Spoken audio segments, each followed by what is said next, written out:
దర్శకుడు, రచయిత. బాగా సంపాదించడం అనేది ఆశ, గొప్పగా సంపాదించడం అనేది ఆశ. నువ్వు ఆకలేస్తున్న వాడికి చేపలు ఇవ్వద్దు, పట్టడం నేర్పు. జనాలు ఎందుకో రిలీజియన్ స్పిరిచువాలిటీకి డిఫరెన్స్ తెలియకుండా ఆ డిఫరెన్స్ ఏ దేవుడినైనా నమ్ము, ఏ శక్తినైనా నమ్ము, ఫస్ట్ నిన్ను నువ్వు నమ్ము బాబు. దేవుడు ఏమీ చేయడు, నీకు ఏనాడు దేవుడు హెల్ప్ చేయడు. కొత్తగా మొదలెట్టు కొబ్బరికాయ నీ కాళ్ళకు కొట్టుకో. బయటికేమో లింగ రూపమయ్యా శివ, లోపల శ్రీరంగ రూపమయ్యా శివ. ఎంత మోసగాడివయ్యా శివ, నువ్వు ఎంత వేషగాడివయ్యా శివ. శివుణ్ణి రా అంట, శివుణ్ణి నా స్నేహితుడిని రా అంటాను నేను. మన్మధుడు సినిమాలో నాగార్జున గారితో మీరు మాట్లాడేది expression of love between father and son over period of time మారుతూ వస్తుంది సార్.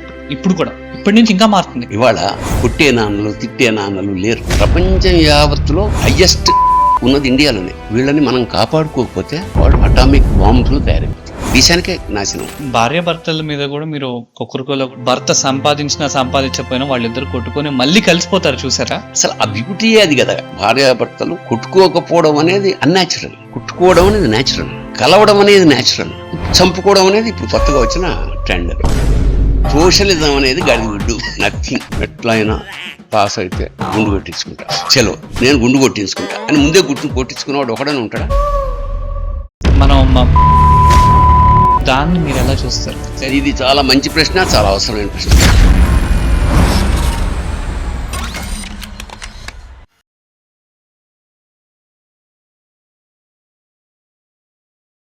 సార్ నేను ఆల్మోస్ట్ నిన్న మీరు చెప్పిన వెంటనే అక్కడి నుంచి నేను ఒక 16 గంటలు మీ గురించి రీసెర్చ్ చేశాను నేనే. మీరు పాడిన పాటలు కావచ్చు, మిథునం దగ్గర నుంచి ఒక్కొక్కరికో టెక్నికల్ ఆస్పెక్ట్స్ కావచ్చు, నేను మొత్తం స్టడీ చేశాను. ఇన్ ద లాస్ట్ మీరు 2008 నుంచి ఆల్మోస్ట్ 26 ఇంటర్వ్యూస్ ఇచ్చారు.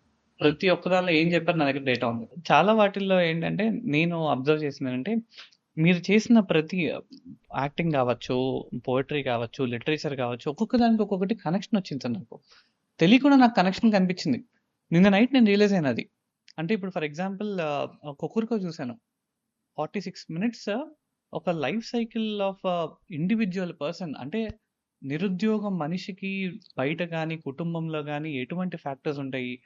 సో నమ్మిన ఫ్రెండ్ కానీ సిద్ధాంతాలు కానీ భార్య దగ్గర కానీ నేను ఒక్కొక్క లైఫ్ సైకిల్ చూసుకుంటున్నప్పుడు నాకు ఐడియాలజీస్ అన్ని నాకు ఎక్కడ రిఫ్లెక్ట్ అయినాయి అంటే మీరు ఆటగట్రా శివ పాట చేశారు కదా, అప్పుడు నాకు అర్థమైంది. సో నేను శభాష్రా శంకర పాట విన్నప్పుడు తడిచిన కళ్ళతో తనికల భరణి అన్నారు కదా, నాకు ఆ మీనింగ్ తెలియాలి సార్. అంటే ఒక కృతజ్ఞత, ఒక అపార దేవుడి దగ్గరికి వెళ్ళినప్పుడు ఒకసారి తెలియకుండా మన కన్నీళ్ళు వస్తాయి కదా. అంటే అంత ఆ స్థాయిలో పెట్టా బాలుగారు. ఆయన ముందు వెళ్ళి ఆయన పోతాడన్నా తెలియదు. నేను ఒక గొప్ప ఫీలింగ్ తోటి ఆయనకు ఆ స్థానంలో పెట్టి ఇచ్చా. కానీ ప్రతి ఒక్కళ్ళు దానిలో మాట్లాడుకుంటూ వచ్చి శివుడికి కార్తికేయుడు ఎట్లయితే సంబోధించుకుంటూ వచ్చాడని. అంటే సార్ నేను మీ లైఫ్ని నేను 2 డిఫరెంట్ జోనర్స్లో చూస్తున్నాను సార్. ఇక్కడ 700 మూవీస్ పైగా చేశారు, 300 స్క్రిప్ట్స్ చేశారు. నాకు ఒక సైడ్ మీరు అగ్రెసివ్ రియలిస్టిక్ కమర్షియల్ మూవీస్లో స్క్రిప్ట్స్ రాసినవి ఉన్నాయి. అదే టైంలో లిటరేచర్ లెవెల్లో శివుడి గురించి కావచ్చు, లైఫ్ గురించి కావచ్చు చెప్పుకుంటూ వచ్చారు. అంటే మీరు ఒక పోయట్రీ, లిటరేచర్, యాక్టర్ ఇవన్నీ చేసుకుంటూ వచ్చారు. మీకు మీరు ఎప్పుడన్నా ఆలోచించారా అంటే నా ఐడెంటిటీ ఎందుకు ఇంత డైవర్సిఫైడ్గా ఉందని? బేసిక్గా నాకు పోయిటరీ అంటే ఇష్టం. ఓకే. నేను చాలా ఇంటర్వ్యూల్లో చెప్పాను ఏమిటంటే తనికెళ్ళ భరణి నటుడు, దర్శకుడు, రచయిత ఇవన్నీ చెప్పడం కన్నా కూడా తనికెళ్ళ భరణి కవి అంటే నేను ఎక్కువ ఎంజాయ్ చేస్తాను. ఎందుకంటే పోయిటరీ ఒక మధ్యతరగతి కుటుంబంలో నుంచి వచ్చిన నాకు, మధ్యతరగతి అంటే I have a great respect. ఎందుకంటే ప్రారంభం నుంచి చివరి దాకా ఒక చిన్న డ్రీమ్ ప్రపంచం క్రియేట్ చేసుకుని బతుకుతుంటాడు అన్నమాట. అలా వెళ్ళిపోతుంటుంది. ఆ డ్రీమ్స్ ఫుల్ఫిల్ అవుతాయా లేవా అన్న విషయం కూడా వాడికి తెలియదు. అలా డ్రీమ్స్తో స్టార్ట్ అయ్యి డ్రీమ్స్లో ప్రయాణం చేసి ఆ డ్రీమ్ లాగా మెర్జ్ అయిపోతాడు. That is the greatness of middle class. వాడికి ఎప్పుడు ఏమిటంటే ఇంకొకటి ఉంటే బాగుండు, ఇంకొకటి ఉంటే బాగుండు, లేకపోతే కూడా అడ్జస్ట్ అయిపోతాను టీకే అనే నేచర్ ఏదైతే ఉందో అది గొప్ప గొప్ప క్వాలిటీ అనుకుంటా. అందుకనే నేను స్టిల్ చాలాసార్లు చెప్పాను, మళ్ళా చెప్తాను, నా ఇల్లు, నా వాతావరణం, నా మనస్తత్వం ఇది మధ్యతరగతిలో ఫిక్స్ అయిపోయింది. For that I'm grateful to all mighty. చాలు. నాకు ఎప్పుడు చెప్తా, నాకు కోరికలు ఏం లేవు, ఇంకా ఆశలు లేవు. ఆశయాలు ఉన్నాయి. There is a lot of difference. Telugu జాతి కోసం ఏదన్నా ఒక గొప్ప సినిమా, ఇప్పుడు మిథునం తీయడానికంటే దానికి నేను పడ్డ శ్రమ, మానసిక వేదన, ఆ ఫ్రూట్ అల్టిమేట్గా వచ్చిన ఫలం, దీన్ని ఇంకా మంచి స్థాయికి తీసుకెళ్ళి అంతర్జాతీయ స్థాయిలో తెలుగు సినిమా నిలబెట్టాలి అనేది ఒక ఆర్ట్ ఫిల్మ్ లాగా, ఒక కళాత్మకమైన సినిమా లాగా. అంటే కోట్లు పెట్టి చూసేంత కెపాసిటీ నాకు లేదు, నా మీద ఎవడ అంత ఇన్వెస్ట్ చేయడు. అది మనం ధర్మంగా యాక్సెప్ట్ చేస్తే. సో పోయట్రీ అంటే నేను చాలాసార్లు ఇది ఎగ్జాంపుల్ చెప్తా. ఇప్పుడు ఒక చెట్టుని ఎట్లా గుర్తుపడతారు? దానికి పూసే పూల వల్ల. మల్లె చెట్టు అంటారు, మల్లెపూ ఉంటే మల్లె చెట్టు అంటారు. అంచేత ఈ పొయిట్రీ అనేది జీవితంలో పూలు అంటదన్నమాట, పరిమళం. ద వెరీ పర్పస్ ఆఫ్ జీవితం దట్ పొయిట్రీ. పొయిట్రీ అంటే పొయిట్రీ రాయాలని కాదు, పొయిటిక్గా బతకడం. ఒక సూర్యోదయాన్ని చూసి పులకించడం, ఒక నక్షత్రాలు ఆకాశాన్ని చూసి ఆనందపడడం. నేచర్లో ఇన్వాల్వ్ అయ్యి ఈ should be a part of nature. అందువల్ల జీవితంలో పొయిట్రీ అనేది నాకు ఎక్కువ, I want to live in poetry.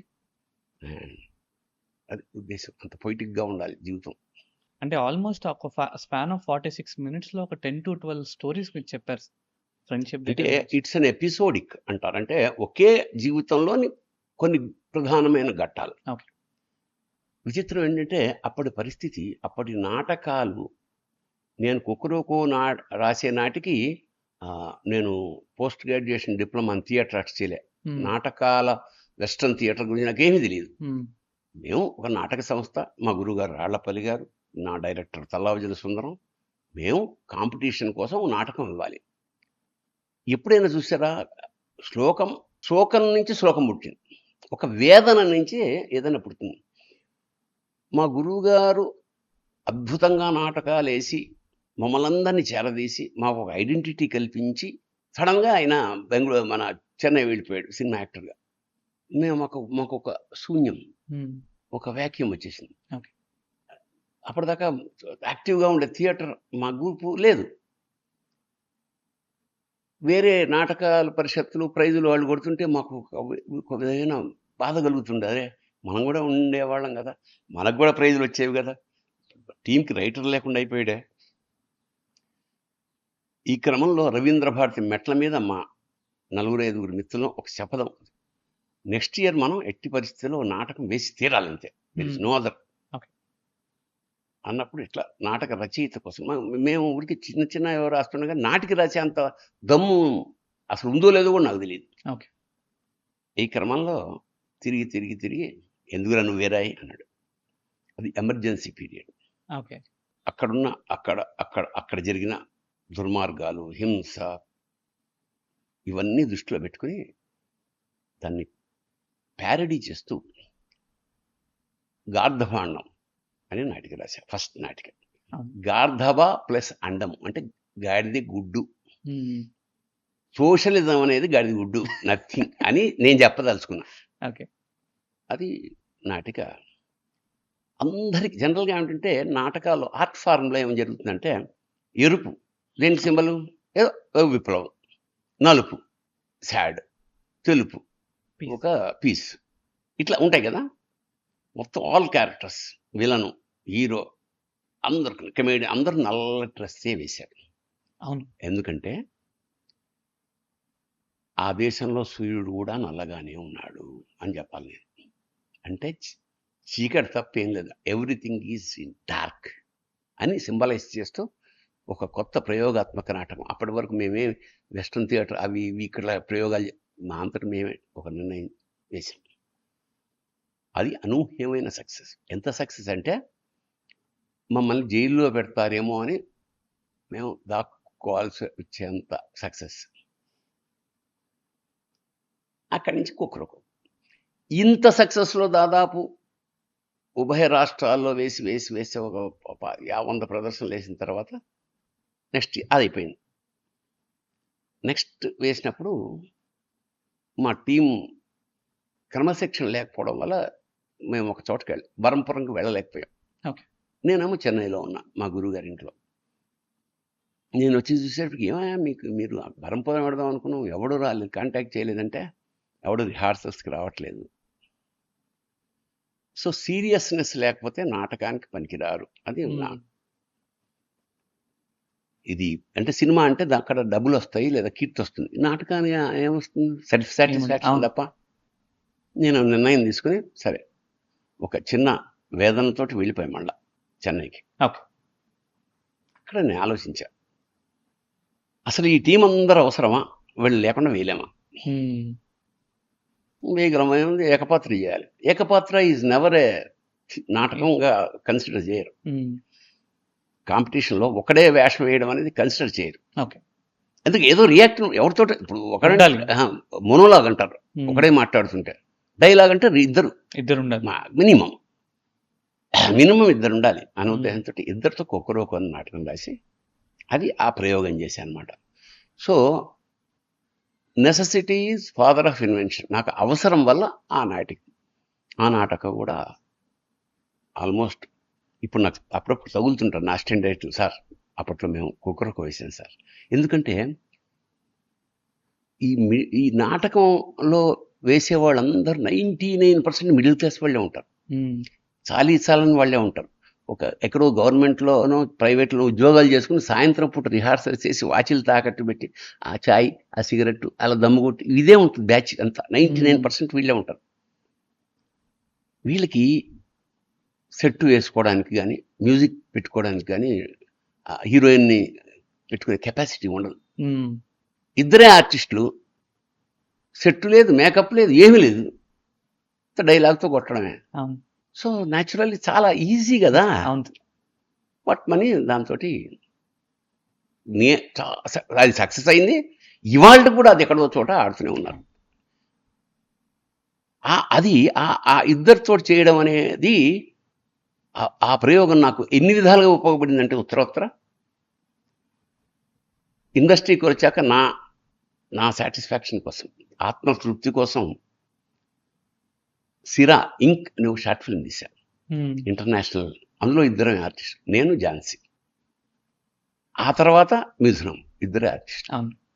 So ఇద్దరు ఆర్టిస్టులతోటి నా ప్రయాణం కుక్కరోకో సిరా మిథునం దాకా సాగింది.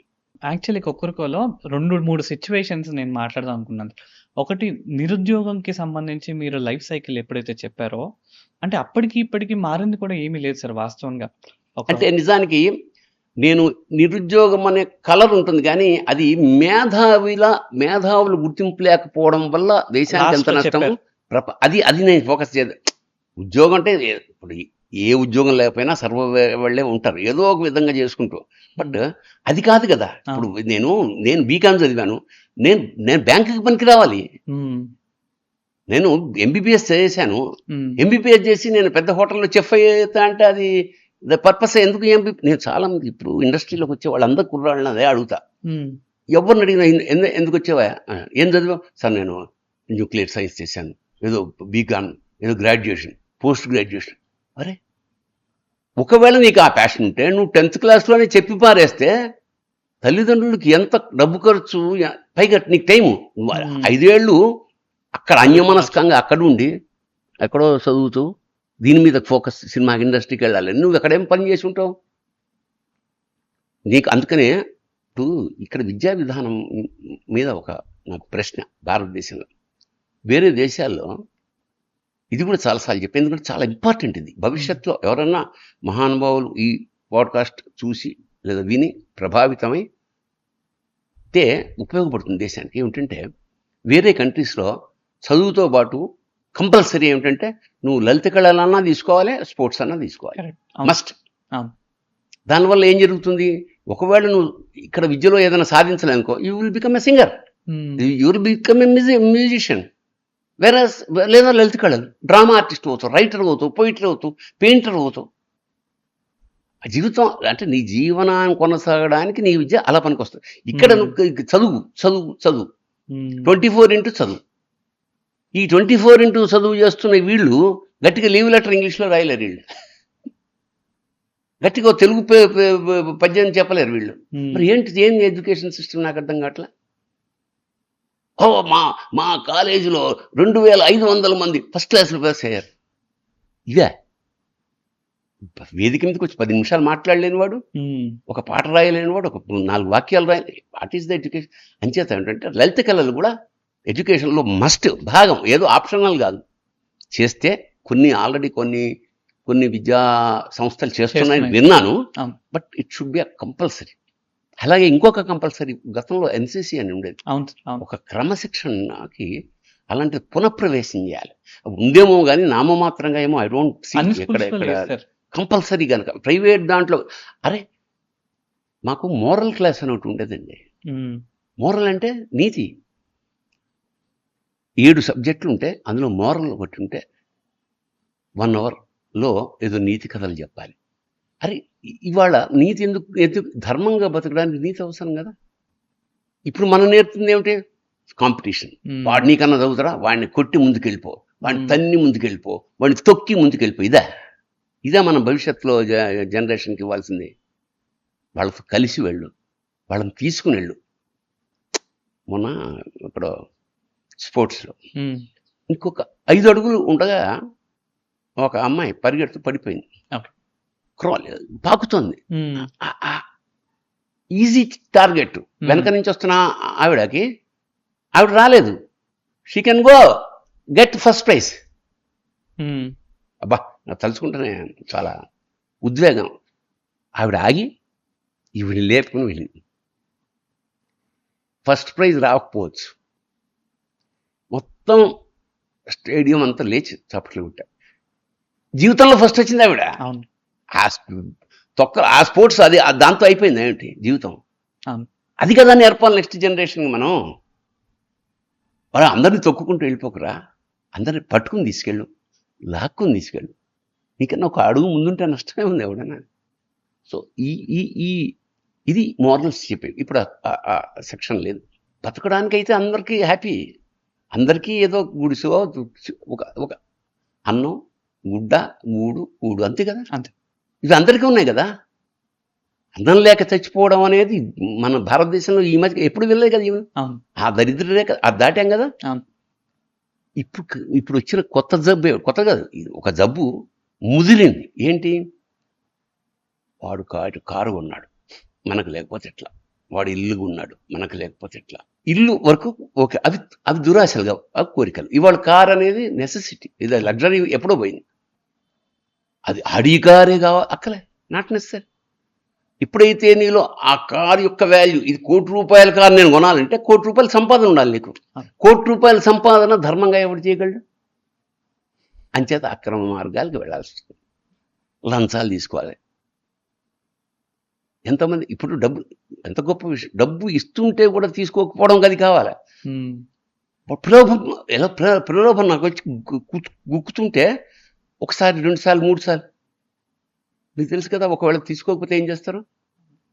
సో నా ఉద్దేశం ఏంటంటే నెక్స్ట్ జనరేషన్ దృష్టిలో పెట్టుకుని ఈ జనరేషన్ బతకాలి. ఆశ, ఆశయం, కోరిక, ఈ మూడిటికి మీ దృష్టిలో డిఫరెన్స్ ఎంతమందికి తెలుసు అనుకుంటున్నారు? అదే చాలా మందికి తెలియకపోవడమే. అదే ఇప్పుడు బాగా సంపాదించడం అనేది ఆశ, గొప్పగా సంపాదించడం అనేది ఆశయం. కీర్తి మనం కొనుక్కొని డాక్టరేట్ కొనుక్కోవచ్చు, కానీ తనంత తాను వస్తుంది చూసా, అది ఎస్ఎస్. అడవిలో మల్లెపూలు ఉంటాయి, అక్కడ అడవి మల్లె నువ్వు పెడుతుంటే మనకు పరిమాణం వస్తుంది. దాన్ని ఎవడు పెంచడు, ఎవరు నీళ్లు పోయడు, ఎవరు కట్ చేయరు. దాన్ని సహజంగా రావాలి. మీరు కష్టపడండి, సంపాదించండి. కనీసం మీరు సొంత స్వార్థం కొంత మానుకున్నాడు గురజాడప్పారావు గారు. మనం బతకాలి, మనం బాగా బతకాలనేది కాన్సెప్ట్.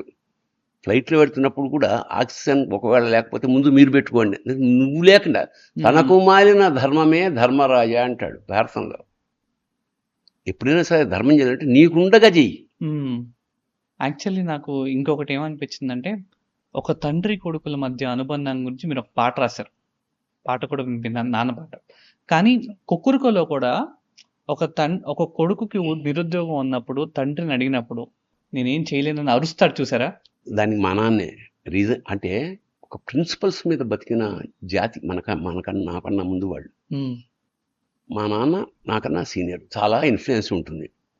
మా నాన్న తలుచుకుంటే నాకు ఉద్యోగం అయిపోయిన వెంటనే, నేను చదువు అయిపోయిన వెంటనే ఉద్యోగం ఇప్పించగలడు. రికమెండేషన్ మా నాన్న క్లియర్ కట్గా చెప్పింది, నేను రికమెండ్ చేయను. ఓకే, అప్పట్లో అలా ఉండేవారు. నేను రికమెండ్ చేయను, నేను సొంతంగా సంపాదించు. దానివల్ల నేను 3-4 ఏళ్ల పాటు నిరుద్యోగంలో ఉన్నా. నిరుద్యోగం ఎన్ని నేర్పుతుంది? చాలా value of money, value of time, value of respect. ఎందుకు మనల్ని గుర్తించట్లేదు ఎవళ్ళు? ఎందుకు గుర్తిస్తారు? నీలో ఏం ఉండాలి? సో ఇవన్నీ స్కూల్లో కాలేజీలో ఏం నేర్చుకోలేను జీవితంలో. మా నాన్న ఆనాడే కనుక ఒక ఉద్యోగం ఇప్పించుంటుంటే నేను ఒక మంచి గుమాస్తాగా సెటిల్ అయ్యేవాడిని. ఇలా అయ్యేవాడిని కాదు. ఇది సెల్ఫ్ మేడ్. అంచేత అదొక యూనివర్సల్ ప్రిన్సిపల్. ఏమిటంటే, నువ్వు ఆకలేస్తున్న వాడికి చేపలు ఇవ్వద్దు, పట్టడం నేర్పు. వాడికి విద్య. నెక్స్ట్ జనరేషన్కి మనం అన్ని విపరీతమైన డబ్బు ఎప్పుడైతే ఎక్కువ సమకూరిందో గారం ఎక్కువైపోయి ఇవాళ పిల్లలు ఐఫోన్ లేని పిల్లలు ఉన్నారండి కాలేజీలో, స్కూల్స్లో. మీరు చాలా సందర్భాల్లో కూడా చెప్పారు అది. అసలు ఇంకోటి, పూర్వం ఒక ఆటలు, పాటలు, గ్రూప్ యాక్టివిటీస్ ఏం లేవు ఇప్పుడు. ఎవడి సెల్లో వాడు బంధించబడుతున్నాడు. వాడు వేసుకున్న ఒక సెల్ అంటే జైలు, అందులోనే ఉంటాడు వాడు. 2-4 ఉంటే 4 సెల్స్, 4 జైళ్ళు. ఎప్పుడైనా పక్క ఖైదీని చూసుకుని నవ్వుకుంటు. అది అంటే డిటాచ్మెంట్ ప్రారంభమైపోయింది. ఇది ఇంట్లో ఇంతకుముందు ఏం చేసేవాళ్ళు? అన్నం ఎప్పుడు 1 గంట అవగానే అందరు కుటుంబ సభ్యులందరూ గింజగుంచని జోకులు వేసుకుంటూ వాడి కంచం నుంచి ఇది కదా ఒక మధురానుభూతి. ఇప్పుడు ఫోన్ చేస్తారు పిల్లలకి, వస్తున్నావా లేదా భోజనానికి. అవునా? కాలంతో పాటు భయం అనే కాన్సెప్ట్ కూడా మారిపోతూ వస్తుంది సార్. దానికి డెఫినేషన్ తండ్రి మీద పిల్లలకు ఉన్న భయం కావచ్చు. ఇది వరకు వేరుగుంటుంది. నాన్నగారు ఇంటికి వచ్చే టైంకి ఎలా శ్రద్ధగా ఉండాలి, భయం భక్తి రెండు ఉండేవి మాకు. మా జనరేషన్కి గురువులంటే భయం, గురువులంటే భక్తి. వాళ్లే కదా మా జీవితాలుగా మార్గదర్శకం. తల్లిదండ్రుల పట్ల భయం, భక్తి. ఇప్పుడు మాకేమిటంటే పిల్లల పట్ల భయం, భక్తి. అంటే ఈ చేంజ్ ఎందుకు వచ్చిందంటారు సార్? స్వేచ్ఛ, డబ్బు, నిర్లక్ష్యం. ఎందుకన్నావు? మేమేనాడా వీ నెవర్ డేర్డ్. ఏది అడగాలన్నా అమ్మ ద్వారా అడగాల్సిన రోజులు అవి. అమ్మ మేము ఎక్స్కర్షన్కి వెడతాం. ఎందుకంటే పాపం వాడు మధ్య తరగతి వాళ్ళు. వీడు ఎక్స్కర్షన్కి వెళ్ళి, వాడు సినిమాకి వెళ్ళి, వీడికి ఏదో సైకిల్ కొంటే ఇన్కమ్ లేదంత. ఆ పాపం ఆ నిస్సహాయతని కోపంగా మార్చుకుని యాక్ట్ చేసేవాడు తండ్రి. లేదు వెళ్ళడానికి వీల్లేవు, 10 రూపాయలు. ఎందుకంటే 10 రూపాయలు ఉంటే 10 రోజులు నడుస్తుంది. అక్కడ కూరలు వచ్చేస్తాయి 10 రోజులకి. వీడు ఎక్స్కర్షన్కి వెళ్తే వీళ్ళ పరిస్థితి, కుటుంబం కోటీశ్వరులు కాదు వీళ్ళు. That is. అందుకని ఆ భయం, భక్తి కాపాడబడ్డాయి. అంటే ఒకవేళ వాళ్ళందరి గురువు దరిద్రం అంటే ఏమీ లేకపోవడం కాదు, ఒక ఉండి లేకపోవడం, మధ్య తరగతనం, చాలకపోవడం. భర్త సంపాదించకపోయినా వాళ్ళిద్దరు కొట్టుకొని మళ్ళీ కలిసిపోతారు చూసారా? అసలు ఆ బ్యూటీయే అది కదా. ఇప్పుడు భార్యాభర్తలు కొట్టుకోకపోవడం అనేది అన్యాచురల్. కుట్టుకోవడం అనేది న్యాచురల్. కలవడం అనేది న్యాచురల్. చంపుకోవడం అనేది ఇప్పుడు కొత్తగా వచ్చిన ట్రెండ్. దీనికి ఏమిటంటే ఇగో. అంటే నువ్వే చేయాలా, నేను చేయకూడదా? నువ్వే తాగాలా, నేను తాగకూడదా? నువ్వే తిరగాల, నేను తిరగకూడదు. ప్రతిదానికి కంపారిజన్. అంటే ఇది కంపారిజన్ అనేది పేరెంటింగ్ వల్ల వస్తుందా సార్, ఎడ్యుకేషన్ వల్ల వస్తుందా? సొసైటీ ఇప్పుడు ఉన్న ఈ సొసైటీలో బుద్ధుణ్ణి తీసుకొచ్చి కూర్చోబెట్టిన నాశనం అయిపోవడం ఖాయం. సమాజం బతకనే ఉంది. ఒకవేళ నిజాయితీగా ఉన్న మనుషులు, మనం సినిమాలు చూస్తుంటాం, నిజాయితీగా ఉన్న ఆ పోలీస్ ఆఫీసర్ అంటే కడకడం. ఇప్పుడు నిజాయితీగా ఉన్న ఎవరన్నా ఒక మనిషి ఎవడన్నా ఉన్నా అనుకోండి, వావిలాల గోపాలకృష్ణయ్య గారి పేరు విన్నాను. చాలా రాజకీయాలు చాలా ప్రముఖుడు. ఓకే. సత్యనపల్లిలో ఒక గుడిసె లాంటి ఇల్లు ఉండేది, దానికి లాక్ కూడా ఉండేది కాదు. దాంట్లో కుండ, ఓ పొడక కుర్చీ, ఓ మడత మంచం, అంతే. ఓ రాజకీయ నాయకుడికి సంపాదన అంతే. ఊహించగలవు. ఇప్పుడు ఓ పాత సంచి, ఓ కండువ, 2 జతల బట్టలు. ఏ స్టేట్ ఎప్పుడు ఈ దేశంలో ఎక్కడ ఎంత, దేనికి ఏ ప్రాజెక్టుకి ఎంత ఖర్చు, అనా వయసులతో సహా లెక్క చెప్పేవాడు. ఈ మధ్య టంగుటూరి ప్రకాశం పంతులు గారి జీవిత చరిత్ర, first chief minister of Andhra Pradesh. ఆయన గెలవడానికి ఒక వస్తూ దండ తీసుకొస్తే, ఎందుకురా 4 అరటిపళ్ళు తేవచ్చు కదా, ఆకలేస్తుంది. ఎవరన్నా ఒక్క మామూలు చిన్న ఎంపీటీసీ అంటారే, ఆ స్థితిలో ఉన్నాడండి వాడ. దోచి అదే నువ్వు ప్రజ కాదు, ఓటర్వి అని వాడు ఎప్పుడైతే అనుకున్నాడో కేల్ కథం. అది కూడా ఉంటుంది కదా సార్. అదే ఉంటుంది. మామూలుగా ఆ నాటకంలో కూడా వెళ్ళి ప్రశ్నించే హక్కు మనకు లేనప్పుడు, ఓటేసిన తర్వాత మనం అడిగే స్థాయిలో మనం లేనప్పుడు ఇంకెందుకు ఓటేయడం? దానికి కారణం రాజకీయ నాయకులు కాదు, దానికి కారణం ప్రజలు. ఏమిటి, నువ్వు ఓటు నిన్ను నువ్వు అమ్ముకుంటున్నావు ఓటు రూపేణ. 1000కి 500కి 5000కి 10,000కి 25,000కి నిన్ను ఓటు అమ్ముకోవడం అంటే నిన్ను అమ్మేసుకోవడం, నువ్వు తాకట్టు పెట్టుకోవడం. You have no right. వాడు ఏం చేసినా నువ్వు భరించాల్సిందే. అమ్మేసుకున్నావు. అదే ఇప్పుడు లంచం తీసుకునే వాళ్ళు మాట్లాడే మాటలకి ఎలా ఉంటుంది, బిహేవియర్ ప్యాటర్న్ ఎలా ఉంటుంది, వీళ్ళు అక్కడ నిలబడు, అక్కడ కూర్చో అంటారు. అదే ఇప్పుడు ట్రైన్లో పెడుతుంటాం, సీరియస్ పర్సన్ టికెట్ ఉంది, బాబు నెక్స్ట్ స్టేషన్లో దిగిపో, ఐ కెనాట్ హెల్ప్, సారీ అంటాడు.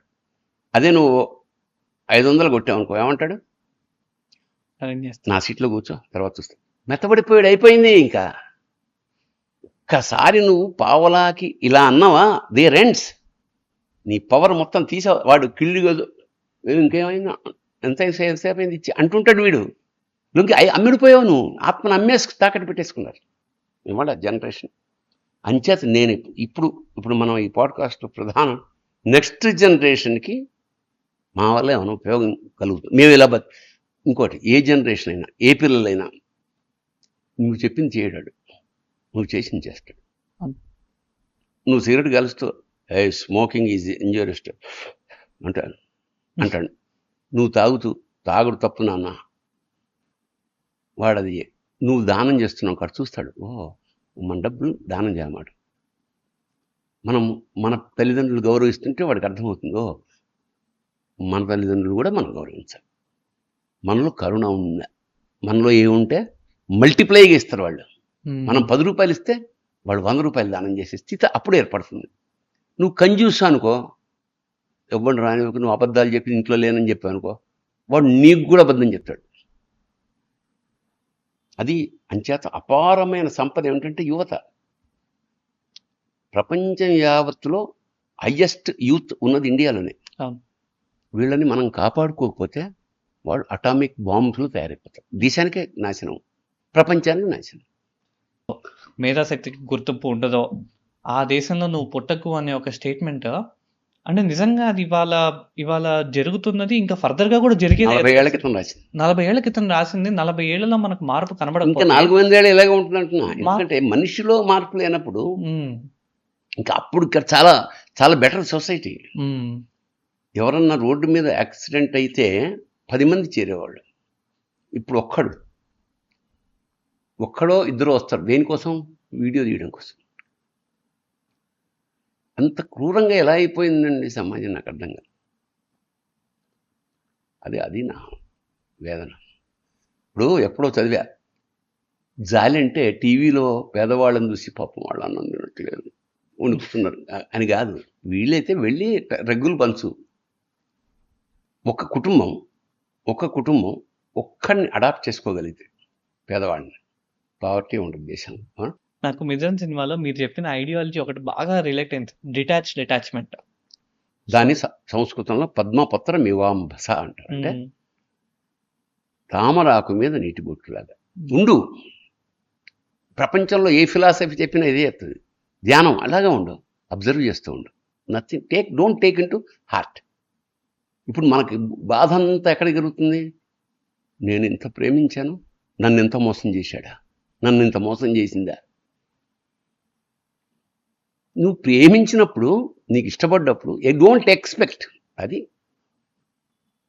కర్మణ్యేవాధికారస్తే భగవద్గీతలో చెప్పిన ఏకవాక్యం. నీకు పని చేయడానికి మాత్రమే. అంటే నువ్వు ప్రేమించు, ఏమన్నా పెట్టు, నీ కర్మ నువ్వు చెయ్యి. మా ఫలేషు నో ఫలాన్ని ఆశించ. ఎందుకంటే ఎక్స్పెక్టేషన్ వల్ల దెబ్బతింటావు. నేను ఇంత బాగా పెంచాను నా కుర్రాడిని, వాడు నన్ను అంత బాగా చూసుకోవాలి. పెంచావు కదా, కథం పక్షి పిట్ట వెళ్ళిపోయింది, నమస్తే. వస్తే మనకు విచక్షణ జ్ఞానం ఉంది కాబట్టి వెనక్కి వచ్చి బాగున్నావా లేదా చూసుకుంటారు. అవి చూసుకో, నాట్ నెసరీ. అది సంతానం పెంచుకుంటే అలా అలా ఫ్లరిష్ అయిపోతుంది కథం.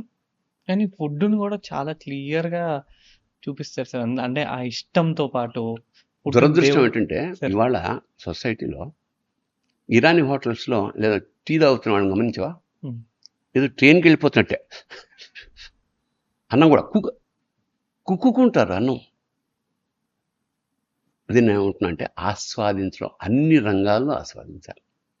పొద్దున్న లేచావు, బాగా పడుకున్నావుగా, వెళ్ళి బయట ఆ పక్షుల కిలకిల రావాలి, ఒక సూర్యుని చూడు. ఇంత గొప్ప ఇది ఫ్రీ కదా, గాలి ఫ్రీ కదా. అది ఇంటెన్సివ్ కేర్లోకి వెళ్తే ఇదే గాలి కొనుక్కోవాలి కదా, పుక్కడికి వస్తుంది కదా. ఎంజాయ్ చేయి. లైటు ఇన్ని లైట్లు పెట్టు, బయటికి వెళ్తే ఫ్రీ కదా, సూర్యోదయం ఎంజాయ్ చేయి. ఆస్వాదించడం పోయింది. Underline this, enjoy. తినడం ప్రతి మెతుకు ఆస్వాదించాలి. అప్పదాసు బుచ్చిలక్ష్మి మధ్య ప్రేమ అంటే నేను ఫస్ట్ 43 minutes చూసి వాళ్ళిద్దరు క్యారెక్టర్స్ నాకు అనిపించినాయి సార్. అంటే ఒక ఇద్దరు క్యారెక్టర్స్ని అంత ఎమోషనల్గా వాళ్ళు ప్రేమ చూపించుకోకుండా, ఒక ప్రేమ అంటే ఇప్పుడు వచ్చే రొమాన్స్ కాకుండా ఒక రొమాన్స్ అండి. ఎగ్జాక్ట్లీ నీకు కన్ను తడి, నీకు చేలు కుడితే ఆ బాధ నేను అనుభవించే, నీ బాధ కన్నా నా బాధ ఎక్కువ. నాకు మంత్రం వచ్చు అంటుంది, అది వేయమంటాడు. నాకు కూడా నేర్పు, ఎందుకంటే ఎవరికైనా ఉపయోగపడుతుంది. నిజంగా నాకు ఏ మంత్రాలు రావండి. మరి ఏంటి, వెంకటరమణమూర్తిని ఒకటి కోరుకున్నాను, ఏమిటంటే నీ నొప్పి నాకు ట్రాన్స్ఫర్ చేయమని. భావనండి. దేవుడు అనేది కూడా భావనే, భక్తి అనేది కూడా భావనే. ఎంత మాత్రమున ఎవ్వరు దలచిన అంత మాత్రమే నీవు అన్నాడు అన్నమాచార్య.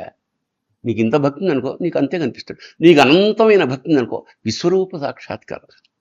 అసలు విశ్వరూపం ఏమిటి, ఎందుకు చూపించాడు భగవద్గీత?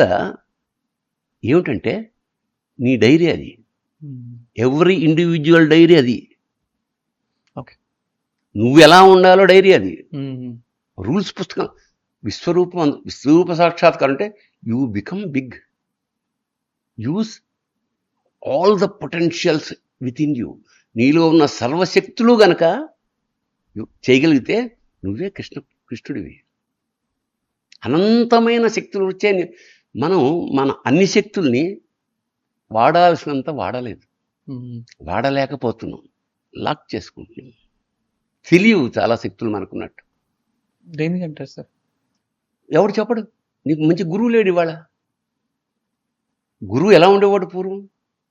నా శిష్యులు అందరూ వృద్ధిలోకి రావాలి. గతంలో మన పురాణాలు, ఇతిహాసాలన్నింటిలో ప్రతివాడు ఋషి, ఒక గురువు ఉంటాడు. ప్రతి వాడికి ఒక గురువు ఉంటాడు. ఇవాళ శివాజీ అలా రావడానికి సమర్థ రామదాస్ ఒక గురువు. ఈ విల్ డైరెక్ట్.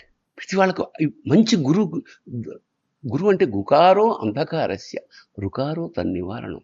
మనలో ఉన్న చీకటిని తొలగించేవాడు గురువు. ఇవాళ ఏం గురువు అని టీచర్తో అది వాడు గురువు కాదే. విద్య నేర్పినవాడు గురువు, బతకడం నేర్పినవాడు గురువు. ఆ గురుస్మరణ దండం పెట్టుకోగానే మనకు పులకించిపోవాలి ఒళ్ళంతా, కళ్ళలో నీళ్ళు రావాలి. మంచి గురువు ఫీజు తీసుకుని గంటల సేపు కూర్చుని ఆడు గురువు కాదు. నువ్వు వృద్ధిలోకి రావాలి. త్యాగరాజ ఆరాధనోత్సవాలు జరుగుతున్నాయి 100 ఏళ్ల క్రితం. రామకృష్ణ పంతులు గారు ఆయన స్లాట్, బాల మురళీకృష్ణ మంగళంపల్లి, చిన్న కుర్రాడు, చాలా బాగా పాడతాడు, వాడికి ఒక అవకాశం ఇవ్వమన్నారు. అక్కడ ఆల్రెడీ అన్ని ఫిక్స్ అయిపోయాయి. అయితే నా స్లాట్ వాడికి ఇవ్వండి అన్నారు. చిన్నపిల్లాడేం ఇచ్చారు. పాట ఎంత 3 నిమిషాలు 6 నిమిషాలు. వాడికి వేదిక ఎక్కాక వన్స్ మోర్ 3 గంటలు ఇచ్చారు. వాడు కదా గురువు అంటే. అలాంటి గురువు కదా మనకు కావాలా. తల్లిదండ్రులు మస్ట్. ఇప్పుడు తల్లి తప్పకుండా వృద్ధులకు రావాలి అని తాను అన్నీ ఇచ్చేస్తాడు, తండ్రి అన్నీ ఇచ్చేస్తాడు. గురువు ఇవ్వాల్సిన అవసరం ఉంది గురువుకి. గురువు కూడా ఇస్తున్నాడు అంటే ఎందుకు ఎక్కడ పెట్టాం మనం గురువు స్థానం? మాతృదేవో పితృదేవో తర్వాత థర్డ్ స్థానం గురువుదే కదా.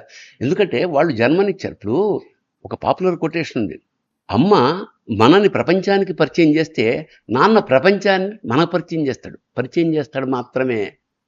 అక్కడ ఎలా బతకాలో ఎలా వ్యవహరించాలో చెప్పేది గురువు. అలాంటి గురువుని తలుచుకోగానే ఒళ్ళు పులకించే రోజులు ఇవాళ ఉన్నాయా? ఎందుకు? నీకు అలాంటి గురువు లేడు. నేను అలాంటి గురువు నుంచి వచ్చాం. సో మాకు గురుస్మరణ చేసుకున్నప్పుడల్లా మాకు వి మేడ్ డే అన్న ఫీలింగ్ కలుగుతుంది, ఆప్యాయత. అట్లా ఉండాలండి. కానీ గురువు లేని ప్రపంచము ఎలా ముందుకెళ్తుంది? గురువు లేని విద్య గురువు అంటే ఇక్కడ ఇవాళ ఉందంటే లెక్కలు చెప్పేసా అయిపోయింది. అది అటాచ్మెంట్, ఇంటలెక్చువల్ అటాచ్మెంటే కాదు, హృదయ సంబంధమైన అటాచ్మెంట్ కావాలి. మన్మధుడు సినిమాలో మీరు నాగార్జున గారితో మీరు మాట్లాడేది, మీరు నాన్న ఆ క్యారెక్టర్ మీరు సెటారికల్ గా మాట్లాడుతూ ప్రేమ చూపిస్తూ ఉంటారు కదా, అంటే expression of love between father and son over a period of time మారుతూ వస్తుంది సార్. ఇప్పుడు కూడా ఇప్పటి నుంచి ఇంకా మారుతుంది. గతంలో మేము తల్లిదండ్రులకు భయపడేవాళ్ళం, నాన్నకి భయపడేవాళ్ళం. ఇవాళ నాన్న ఫ్రెండ్ అయిపోయాడు. ఇవాళ కొట్టే నాన్నలు తిట్టే నాన్నలు లేరు. జమ్మిచ్చి చేసుకుని ఇద్దరు కలిసి వెళ్తున్నారు. మంచి మార్పు అది. కాకపోతే దాన్ని మిస్యూజ్ చేయకూడదు. ఇవాళ ఇప్పుడు నెక్స్ట్ జనరేషన్ వచ్చిందంటే మాకు టెక్నాలజీ ఏం తెలియదు కాబట్టి ఏమన్నంటే వాడికి చెప్తాం, అరే ఆ డబ్బే సంగతి చూడరా, వాడే డ్రా చేయడం, వాడే ఇవ్వడం. ఇది మంచి మార్పు. ఇక్కడ మార్పుతో పాటు ఎందుకంటే ఈ తండ్రి కానీ తల్లి కానీ సడన్గా మాయమైపోతారు. ఉన్నప్పుడు కనుక నువ్వు గౌరవించలేకపోతే జీవితాంతం ఫోటో పెట్టి గడుస్తావు. అది స్ట్రాంగ్ మెసేజ్ ఏంటంటే నేను ఇప్పుడు మనం భగవంతుళ్ళు మనం అనుకుంటాం కానీ వాళ్ళు ఏ రూపంలో ఉంటాయో చెప్పింది చాలా చప్పగా ఉండే విషయం ఏమిటంటే తల్లిదండ్రుల్ని గౌరవించడం. అది పెద్ద గొప్ప విషయం ఏమి చెప్తే పెద్ద గొప్పగా ఎప్పుడు గొప్పగా అనిపిస్తుంది అంటే మిస్ అయ్యాక గొప్పగా అనిపిస్తుంది. అదే నేను ఇంట్లో మా నాన్నని కూర్చోబెట్టలేకపోయాను, కారులో మా అమ్మని తిప్పలేకపోయాను, అప్పుడు ఏడ్చే ఉపయోగం ఏముంది? ఇప్పుడు ఉన్నప్పుడు అన్నం పెట్టకుండా చచ్చిపోయాక తద్దినం పెడితే ఉపయోగం. అందుకని నేను ఏంటంటే అలర్ట్, లేవండి. ఇప్పుడే ఆలస్యం ఏమీ అయిపోలే, మనం ఏమీ కోల్పోలే. ఇంకా ఇప్పటి నుంచైనా నెక్స్ట్ జనరేషన్ ఇల్లు, తమ్ముళ్ళు, అప్పచెల్లెళ్ళు, ఆ అనుబంధాలు, ఆ ప్రేమ, ఎంజాయ్ దట్, ఆస్వాదించండి వాటిని కూడా. ప్రేయసి మీద ఉన్న అటాచ్మెంటు చెల్లెళ్ళు అప్పచెల్లెళ్ళ మీద ఎందుకు ఉండదు అంటే అసలు సహజంగానే ఉండదు, నేచర్లో పెంచుకోమంటున్నాను నేను. ఎప్పుడో దూరం, ఇప్పుడు అక్కకి పెళ్లి చేసి వెళ్ళిపోతుంటే కావలించుకుని ఏడుస్తాడు తమ్ముడు, అవునా? అక్క ఏదో వేరే దేశం వెళ్ళిపోతే ఇంకా కథం. ఇంకా మన అదృష్టం బాగుంది, ఏదో వీడియో కాల్స్ అని చేసుకుంటున్నాం. 50 ఏళ్ల క్రితం ఏంటి పరిస్థితి? ఒకసారి ఇక్కడి నుంచి ఆ పడవలో వెళ్తే దేరేంటి సెగ అంతే, వస్తారు. కాశీకి వెళ్ళినాడు, కాటికి వెళ్ళినాడు, సంబంధం. సో ఇల్లు దీపం ఉండగా ఇల్లు చక్కబెట్టుకోండి మన సామెత ఉంది. నెక్స్ట్ నేను ఇంకొకటి స్టూడెంట్స్కి ముఖ్యంగా చెప్పను. మేము అనుభవించాం. కాలేజీ రోజుల్ని విచ్చలవిడిగా తిరిగాం కాబట్టే నిరుద్యోగం టైంలో ప్రతిరోజు ఏడిచాం. అంచేత ఆ చదువు టైంలో కష్టపడితే జీవితాంతం సుఖపడతారు. అప్పుడు సుఖపడితే జీవితాంతం కష్టపడతారు. రాజీవ్ గారు కొన్ని అడుగుదాం అనుకున్నారు మిమ్మల్ని, బట్ నాకు కొన్ని వాయిస్ నోట్స్ పంపించారు. సో సార్ యాక్చువల్లీ యాక్టింగ్లో 3 రకాలు చెప్పారు సార్. మీరు చేసినవన్నీ exaggeration acting, natural acting, realistic acting. So Shiva సినిమాలో రియలిస్టిక్ యాక్టింగ్ ఉంటుంది, కొన్ని మూవీస్లో ఎగ్జాగరేషన్, కొన్ని మూవీస్లో నేచర్ యాక్టింగ్ ఉంటుంది కదా. సో ఈ యాక్టింగ్ లెవెల్లో ఈ డిఫరెన్సెస్ మీరు ఇంత ఐడియాలజీ లెవెల్లో ఉంటూ కూడా ఇది ఎలా బ్యాలెన్స్ చేసుకుంటారు సార్? వాడికి ఏం కావాలి? ఇప్పుడు మిఠాయి కొట్టు డైరెక్టర్ అనేవాడు అక్కడ ఉన్నప్పుడు చుట్టూ ఆ జానర్ ఆఫ్ ద ఫిలిం ఇది ఫార్స్. హాస్యంలో కూడా క్లాసిక్ కామెడీ బాపు గారు, ఫార్స్ జంజాల అంటే ఎక్కువ చొక్కాలు చింపుకోవడం, గడ్డాలు వేయించడం. స్లాబ్ స్టిక్ అని ఇంకోటి ఉంది, ఊరామ మన lady style slapstick comedy, కింద పడిపోవడం, తొరలడం, అది 3 నవ్వు తెప్పిస్తాయి. Charlie Chaplin classic. ఎందుకు క్లాసిక్? అతను నవ్వుతూ వాడు వెళ్ళిపోయిన తర్వాత ఇంటికి వచ్చాక అది ఆలోచించడం ప్రారంభిస్తావు. అరే ఆ పేద ఒక దుఃఖం వస్తుంది. మంచి కామెడీకి మీటర్ ఏమిటంటే నవ్వు అయిపోయిన తర్వాత విషాదం నుంచి ఒక కన్నీరు బిందువు రాలుతుంది. జీవితం పట్ల అవగా నవ్విస్తూనే వాడు చెప్తాడు ఇదిరా జీవితం అని. అన్నం లేక బూటు ఉడకేసుకు తినడం అది మనకి కామెడీగా అనిపించిన నిజ జీవితంలో వాళ్ళ పరిస్థితి ఏంటి? విషాదమే కదా. ఒక విషాదాన్ని మధ్యతరగతి వాడు చేసే పనిలే. విషాదాన్ని తండ్రి ప్యాంటు చిరిగిపోతే లాల్చి లేయడానికి కారణం అదే. నేను ఈ కింద ఈ భాగం ఏం కనపడదు, వేసాను ఉంటుంది, కవర్ చేసుకుంటూ వెళ్ళిపోవడం. అది తండ్రి, మధ్యతరగతి తండ్రి చేసే పని. అది తన బొక్కలన్నీ చిరిగిపోయినవన్నీ కవర్ చేసుకుని పిల్లలకు కొత్త చొక్కాలు కొని పెడతాడు. మీ రైటింగ్స్ స్టైల్ చూసినప్పుడు అంటే రాడికల్ రైటింగ్ దగ్గర నుంచి, అంటే ఒక కమర్షియల్ రాడికల్ రైటింగ్ దగ్గర నుంచి ఒక శివ ఫిలాసఫీ, శివుడి గురించి మాట్లాడటము, అంటే నేను ఏం రాసాను నేను అడగను సార్, కానీ 2 డిఫరెంట్ వరల్డ్స్ కదా సార్. ఇటు శివుడికి సంబంధించి మీరు రాసినప్పుడు అంటే సమస్తంలో ఏది జరిగినా శివుడి ఆట, మనం పుట్టుక శివుడి ఆట, మరణం శివుడి ఆట, మనం చేసే ప్రతి అలా అదే ఇదంతా ఒక పావుది. ఇప్పుడు నథింగ్ ఈజ్ పర్మనెంట్ కదా. ఇక్కడ ఫట్మని ఏదైనా ఒక పావు తీసి పక్కన పెట్టినట్టే కదా చావంటే. అరే నిన్న కలిసామండి అంటుంటాం మనం చాలాసార్లు. అరే మొన్న ఫోన్ చేస్తే ఒక్క నిమిషం చాలు తేడా రావడానికి.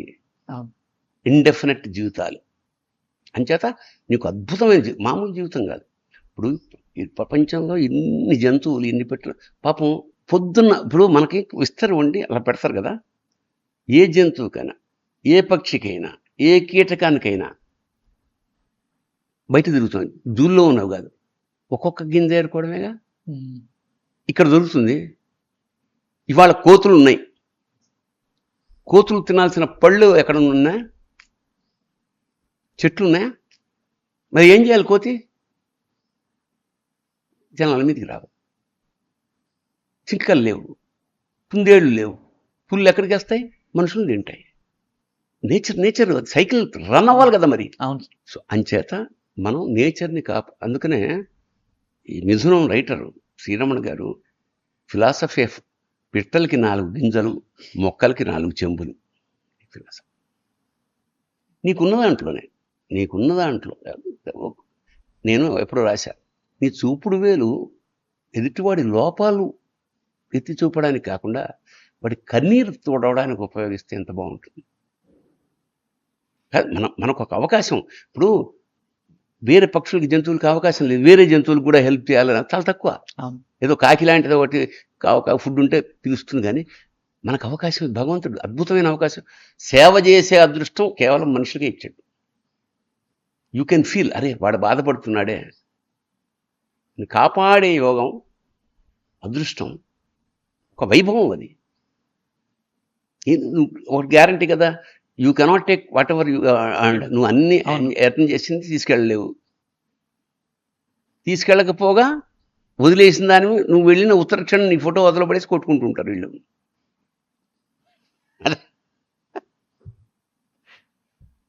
సమస్తం శివుడి ఆట అని చెప్పినప్పుడు రెండో పాటలో శివుడు, విష్ణుమూర్తి అందరూ ఒకటే, వెంకటేశ్వర స్వామి అందరూ ఒకటే, 3 నామాలు 1000 నామాలు అని చెప్పారు. బయట నుంచి మనకు 3 నామాలు కనిపించినా మన లోపల ఉన్న బయటికేమో లింగ రూపమయ్యా శివ, లోపల శ్రీరంగ రూపమయ్యా శివ, ఎంత మోసగాడివయ్యా శివ, నువ్వు ఎంత వేషగాడివయ్యా శివ, మైన 3 నామాలేనయ్యా శివ, లోన 1000 నామాలంటయ్యా శివ, ఎంత మోసగాడివయ్యా శివ, నువ్వు ఎంత వేషగాడివయ్యా శివ.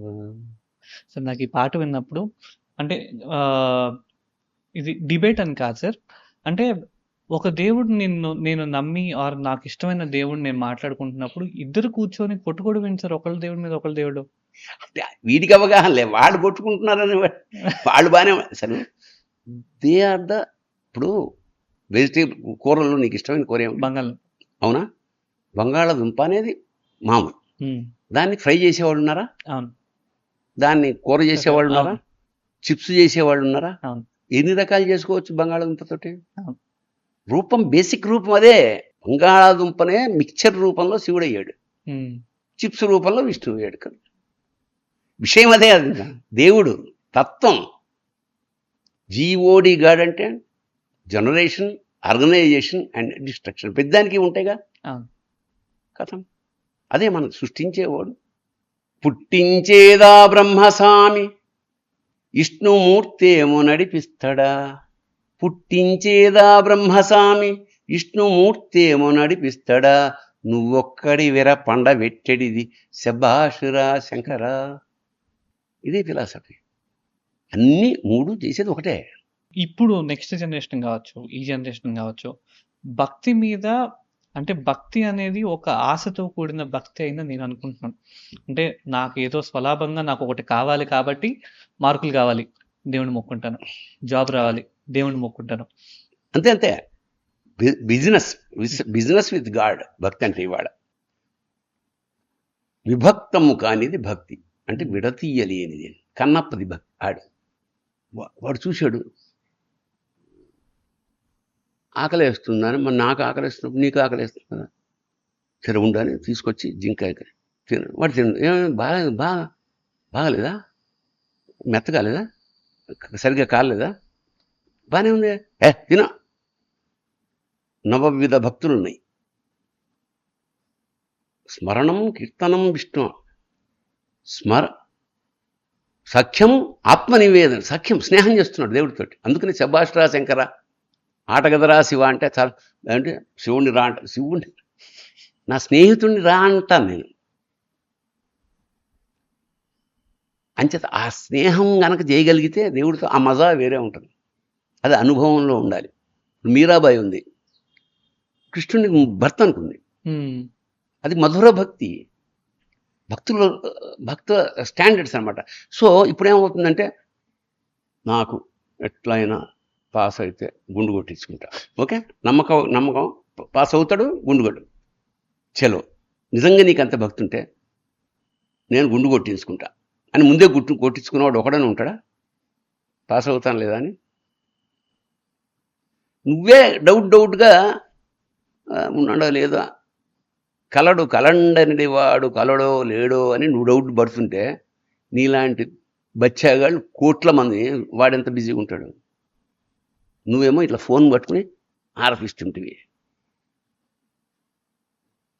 ఉన్నా 2 నిమిషాలు. వాడు 4 కొబ్బరికాయలు కొట్టాడా? మన 40 కొట్టాలి. వాడు వెండిది వజ్రాల కిరీటం. ఈ వజ్రాల కిరీటాలు ఇవన్నీ ఎక్కడివి? సృష్టిలో అట్లా వచ్చినాయా? ఎవడి కన్నీళ్ళలో, ఎవడి రక్తమో, ఎవడ నువ్వు పెట్టేశావు. అది హ్యాపీయా అతను? పైకి వాడికి ఇవన్నీ ఎందుకు? విభూది చెంబెడు నీళ్లు పోస్తే కుష్, చిటికెడు బూడిదే పూస్తే బస్. ఉటి పుణ్యానికి మోక్షం ఇస్తావు గదా శభాషురా శంకర. వాడికి ఏం అక్కర్లేదు, ఆ స్థాయికి నువ్వు వెళ్ళంటున్నా.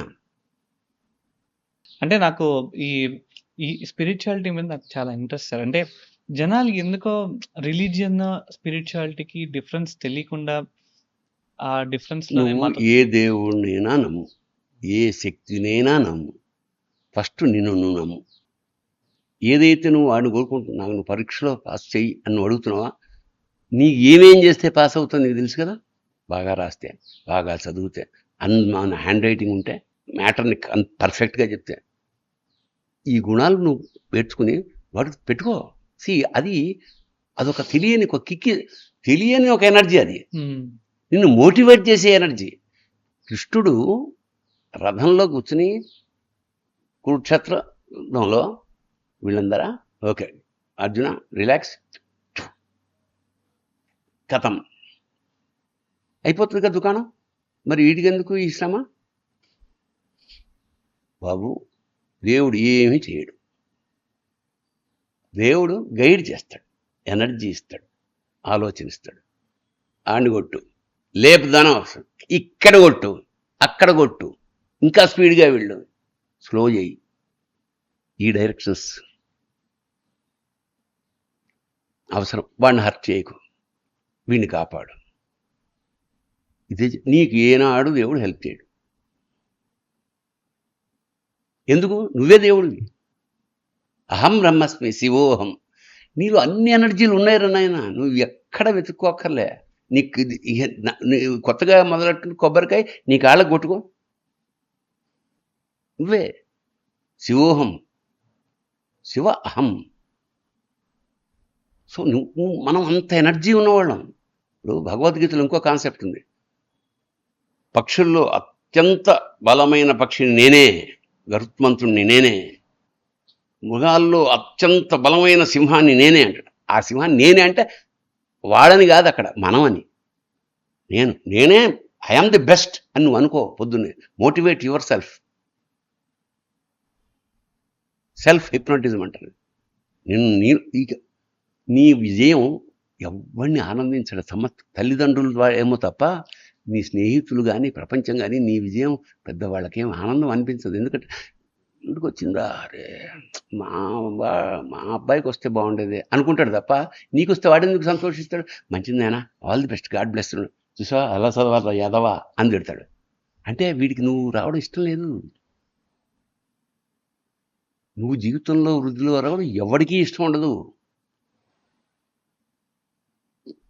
నీ తల్లిదండ్రులకి తప్ప నీ అన్నదమ్ములకు, అందులో కూడా కొత్త అది కూడా ఉండదు. ఇప్పుడు అన్నదమ్ములేగా కొట్టుకునేది. ఇక్కడ నువ్వు మేడ కట్టావంటే తమ్ముడు అన్న మేడ కట్టా అంటే తమ్ముడి ఇంట్లో ఆ రోజు యుద్ధమే. సో నిష్కల్మషమైన ప్రేమనంటే తల్లి తండ్రి కథం. అంచేత నీకు ఎవ్వడు సపోర్ట్ చేయడు, నీకు నువ్వే సపోర్ట్ చేసుకోవాలి. సో మెల్లిగా నువ్వు గుడి, మెడిటేషన్, అక్కడి నుంచి నీలో ఎనర్జీ పెంచుకుని నువ్వు దేవుడు అయ్యే క్రమం. రామాయణం అంటే ఏమిటి? రాముడు సామాన్యుడు, రాముడు ఉన్నతుడుగా వెళ్ళే మార్గమే రామాయణం. రేపు తెల్లారితే రాజ్యం నువ్వు చేయడానికి వీల్లేదు, చాలా రైట్, అడవికి వెళ్ళాలి, ఓకే, యాక్సెప్ట్ చేయగలవా? ఇవాళ నీకు ఉద్యోగం వచ్చి నువ్వు అన్ని టై వేసుకుని సూట్కెళ్ళికి ఇలా కూర్చొని అపాయింట్మెంట్ ఆర్డర్ తీసుకునే టైంలో సారీ సార్ మీకు ఇవ్వట్లేదు అంటే నువ్వేంటి రియాక్ట్ అవుతావు? జీవితం కూలిపోయినట్టు. ఏమక్కర్లేదు, స్థితప్రజ్ఞత అంటది. ఓకే టీకే, ఇంకో బోల్డ్ మార్గాలు ఉన్నాయి మనకి. నీ ప్రతిభ అగా ఉండగానే అది కాకపోతే ఇంకోటి, అది కదా నేర్చుకోవాల్సిందంటున్నా రామాయణం నుంచి. ఉత్తమమైన మార్గం. అందుకే రాముడు లాంటి రాజు లేడు, రాముడు లాంటి కొడుకు లేడు, రాముడు లాంటి అన్న లేడు, రాముడు లాంటి భర్త లేడు, ఆఖరికి రాముడు లాంటి శత్రువుడు లేడు. ఎందుకు? వాడంటాడు రావణాసుడు కొడితే వీడితో యుద్ధం వాడితో చేసి వాడిని ఓడిస్తే అది కదా నా గొప్పదనం. చెత్త ఇంతమంది నవగ్రహాలనే పాదాక్రాంతం చేసుకున్నాక రాముడా రమ్మను. అందుకే అది జీవితంలో భాగం అయిపోవడానికి కారణం అదే, సింప్లిసిటీ. నిన్ను నువ్వు నమ్ముకున్నావు, నాకు వాడికి ఏం బలగం లేదు, నిన్ను నువ్వు నమ్ముకుని అవసరం వచ్చినప్పుడు ప్రకృతి సహాయం తీసుకున్నాడు. 14 ఏళ్ళు 13 ఏళ్ళు తనే గడిపాడుగా జీవితాన్ని అవును. ఏమీ లేకుండా. అవును. అంత రాజ్యం పక్కన ఉండగా మన తాలూకా ఒక భూమిలో 10 సెంట్లు తమ్ముడికో అన్నకు ఎక్కువైతేనే వీడి జీవితం నిద్రపట్టదు మనకి. అలా తృణప్రాయం అంటారు కదా, గడ్డి పెరకలు తీసేవుతుంది. సో ఇవన్నీ అవి జరిగాయా లేవు అవన్నీ పక్కన పెడితే ఒక గొప్ప మెసేజ్ టు అస్. చాలా మంది దగ్గర ఎవరన్నా వాళ్ళకి బాగా క్లోజ్ అయిన వాళ్ళు కోల్పోయినప్పుడు దేవుడు ఎందుకు ఇలా చేశాడు అనే మాట సహజంగా వస్తుంది. అంటే నేను మీ పాట విన్నప్పుడు ఏంటంటే మనలో ఇక్కడ జరిగే సమస్యల్లో జరిగే ఆట శివుడు చేస్తాడు అన్నప్పుడు ఎక్కడో ఒక పాయింట్ ఆఫ్ టైంలో ఎందుకు శివ ఇలా చేశావు అన్న క్వశ్చన్ కూడా చేయాలనిపిస్తుంది జనాలకి. చేశాను. ఎందుకంటే మనకి 90 ఏళ్ళు చేశా. 95 ఏళ్ళు 90 ఏళ్ళు ఇప్పుడు ఎస్పి బాలసుబ్రహ్మణ్యం గారు కావచ్చు, సిరివెన్నెల సీతారామ శాస్త్రి కావచ్చు, కోట శ్రీనివాసరావు గారు మీకు బాగా క్లోజ్ వీళ్ళందరూ. సో మీకు ఎప్పుడైనా అలా అనిపించిందా సార్? మానవుడు ప్రతి వాడికి అనిపిస్తుంది, అంటే మానవుడి ప్రతి ఒక్కడికి అనిపిస్తుంది. మనం ఏజ్ పెరుగుతున్నాం అంటే జ్ఞానం పెరగాలి, ఇది సహజం. దేనికి ఎంతకాలం బాధపడాలని ఒక ఫిలాసఫీ ఉంది. ఉదాహరణకి సింపుల్ నీగా చెప్తా. నీ దగ్గర ఒక ఇది చెవులో దాన్ని ఏమంటారు Earbud. ఇక్కడ పెట్టుకున్నావు, ఫ్లైట్కి ఎక్కాకో తీద్దామని, అది పోయింది, నువ్వు బాధపడతావా? ఒక పెన్ను పోయింది, దానికి ఎంత అరే అరే మంచి పెన్. ఒక స్కూటర్ పోయింది, దానికి ఒక కారు పోయింది. సో పోయినప్పుడు వాటి బాధ యొక్క రేంజ్ కూడా పెరుగుతుంటుంది. ఒక మనిషి పోయాడు మనకు కావాల్సిన, దానికి బాధపడాలి, బట్ ఎంతసేపు పడతావు? ఒక టైం ఉంది దానికి కూడా, అంతే అంతే ఆ టైం అంతే. ఎంత అవసరమో. ఇప్పుడు బాలుగారు ఎప్పుడో మనకు సడన్గా పాట వింటారే, ఉంటే ఎంత బాగుండేది, అదొక ఫీలింగ్, అనుభూతి. ఉండడు, రమ్మంటే రాడు రేపు, ఎందుకంటే రేపు మనం కూడా అదే కదా. ధర్మరాజు ప్రపంచంలో అతి విచిత్రమైన విషయం ఏమిటని యక్ష ప్రశ్నలు అడిగితే పోయేవాడిని చూసి పోబోయేవాడు ఏడుస్తాడు అన్నాడు. వీడేదో పర్మనెంట్ అయినట్టు, అది అది అతి అతి విచిత్రము అంట. అందుకని అంటే మీ దృష్టిలో యూత్ కన్ఫ్యూజ్ అవ్వడానికి, ఈ జనరేషన్ ఉన్న యూత్ కన్ఫ్యూజ్ అవ్వడానికి రీజన్ ఏంటి సార్? ప్రాపర్ గైడెన్స్ లేకపోవడం, ఓవర్ ఇన్ఫర్మేషన్ ఎక్కువ. ఇప్పుడు కాశీకి వెళ్ళడానికి ఒకటే మార్గం ఉండేది అప్పట్లో. అప్పుడు ఏం చేసేవారు? ఆ బండే నాడకం ఏదో. ఇప్పుడు వేరే రైట్. అప్పుడు ఫస్ట్ రాగానే మనం వెళదాం అన్నప్పుడు ఎలా వెళదాం, మన బడ్జెట్ ఏమిటి, ఎన్నాళ్ళు సరిపోతుంది, ఇవన్నీ. ఇప్పుడు ఏ క్వశ్చన్ వేసినా దానికి 1000 ఆన్సర్లు ఉన్నాయి ఇప్పుడు ఇక్కడ మనకి. That is the confusion. ఎక్కువ ఓవర్లోడెడ్ ఇన్ఫర్మేషన్. పైగా అవసరమైన దానికన్నా ఎక్కువ ఉన్నప్పుడు ఏం చేస్తాం? తట్టుకోలేము మనం. అది first point. So confusion. Guide చేసేవాళ్ళు లేడు, చెప్పాక గురువు లేడు సరిగ్గా. గురువు కూడా ఏమన్నా నాకేమైనా ఉపయోగమా వీడి వల్ల అనే స్థితికి వచ్చేసినప్పుడు ఇంకా ఆ గురు భావన ఏముంటుంది చెప్పు.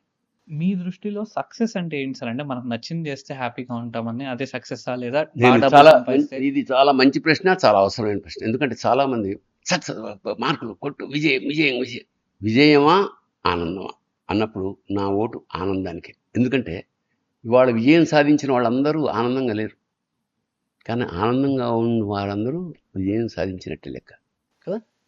ఒక చేపల జాలరి అలా పడితే ఓ 10 చేపలు పడ్డాయి అనుకో, వాడి మొహం చూడు, కోట్లు సంపాదించినట్టు. కోట్లు సంపాదించేవాడికి ఆనందం ఉందా? లేదు. సో పిల్లలకి నెక్స్ట్ జనరేషన్ ఆనందంగా పట్టకుండానే నేర్పాలి. సక్సెస్ ఇందాక చెప్పినది ఏమిటి ఇన్సిడెంట్?